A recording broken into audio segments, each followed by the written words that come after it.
আমার এই ভিডিওটা বৃহস্পতিবার দিন সকালবেলা, ভাইফোঁটার দিন।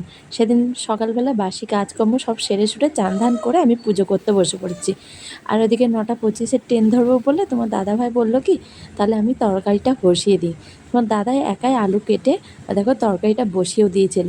তারপর আমি পুজো টুজো সেরে এসে লুচিটা বেলে দিচ্ছিলাম, তোমার দাদা ভেজে নিচ্ছিল। এদিকে আবার গুছিয়ে গেছে ভাইফোঁটার জন্যে, বাবাকে আর রিককে ফোঁটা দেবে তার জোগাড় করে নিয়েছিলাম। তারপর রেডি হয়ে আমরা বেরিয়ে গেলাম। আমি, রিক, তোমার দাদা শান্তিপুরে যাব, আমার ভাইকে আমি ফোঁটা দিতে যাব, আর ওরা যাবে মামার বাড়িতে। মাম্পি রবিরা ওখানে অনেকে আছে হাটখোলাপাড়ায়, ওরা ফোঁটা দেবে। তো এই দেখো এখানে ট্রেনে উঠেও পড়েছি, আমি বাড়ি চলে এসেছি ভাইয়ের এখানে। এসে আমরা ফোঁটা দেবো বলে বোনও দেখি চলে এসছে। তো আমরা এগুলো গুছিয়ে গেছি নিয়ে আমরা বসে পড়েছি ভাইকে ফোঁটা দেবো।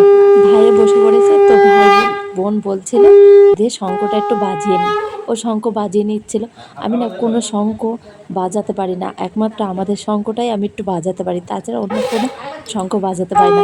বোন ফোঁটা দিচ্ছিল, দেখো ভাই 3বার ফোঁটা মানে শঙ্খটা বাজিয়ে দিচ্ছিল, 3বারই ও বাজিয়েছে। ও এত সুন্দর সুন্দর বাজিয়েছে না, কি আওয়াজ শঙ্খটা, খুব ভালো লাগছিল।